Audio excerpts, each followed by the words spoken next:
money is the end all be all, but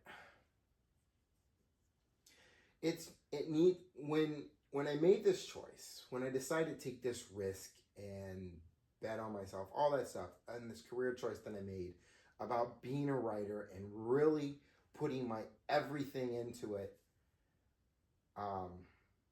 it wasn't about the money. I mean, sure, it'd be great if I was making some money and then I could take the money that I was making and give some of it to my mom so that she wouldn't have to worry about money. And that's the one thing that she could just take a breath about and not freak out about. I would love if I could do that for her.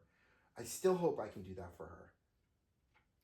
There is so much that I want to do with the success from being a writer, and it's not just making sure my mom was good with money and making sure the two closest people in my circle, the only two closest people in my circle, are also good and well taken care of. But it's also wanting to start a publishing company that doesn't rip writers off and gives writers a place where they could come and get their stuff published and make it easier for them to get their stuff out through my publishing company, so they don't have to struggle as much as most writers are now, and make it so much easier for them, like a one-stop shop kind of place. And starting a foundation and making it easier for starting a foundation and being able to reach out to as many people and helping as many people as possible for anything, whether it's a natural disaster, whether it's people who are hungry and need food, whether it's people who need help with healthcare, whatever it is. I want my foundation to be able to do that as well. And I think about all of that while going over all of my books and editing them, making sure they're good and make sure I'm not missing anything, and putting them all out for people to read and escape into these worlds that I've created for them to get lost in for a while also writing the next new book. And be it most of the time my focus in writing is romance and love stories. I am a hopeless romantic, but and I like to get lost into that fantasy of love and different ideas of love, but also writing different types of love stories that also have conflict and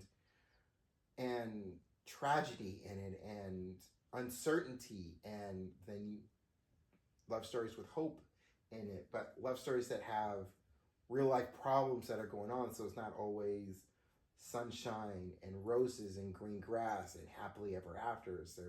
Sometimes there are love stories that are left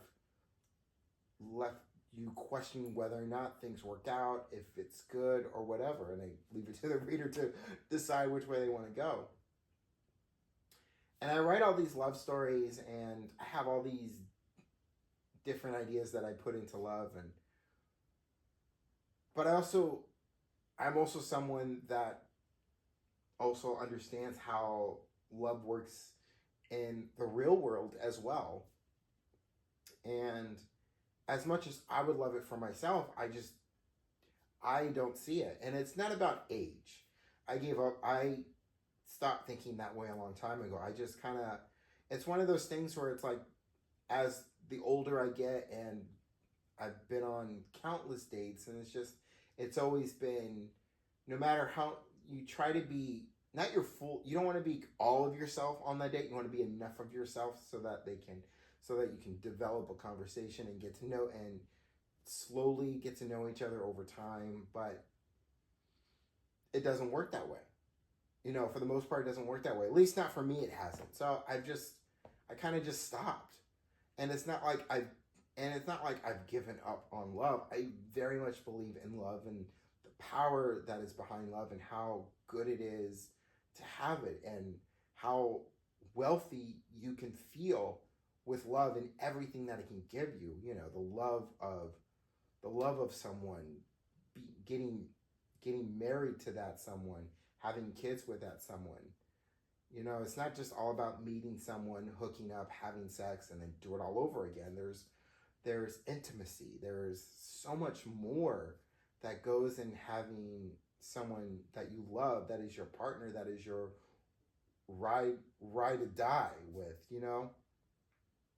And I thought I had it a long time ago. There's a few times where I thought I thought I had it, and I didn't. It just didn't work out, and that's just how it goes. And there's nothing, and that's just life.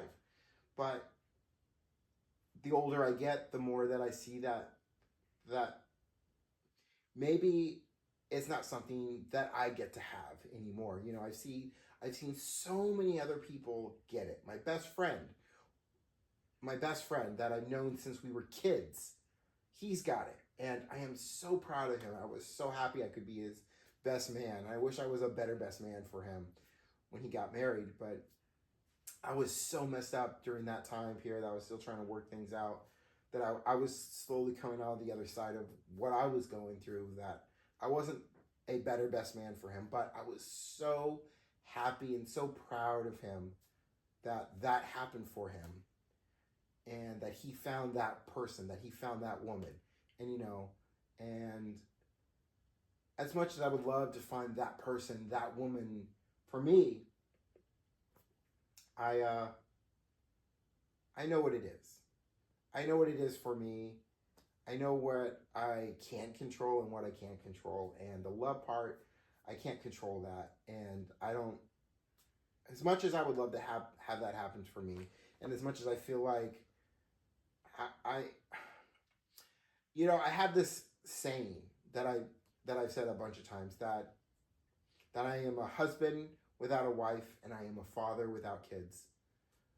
That's how I feel sometimes. Like this finger right here, this ring finger right here, it just feels bare, and it feels like it's missing that ring,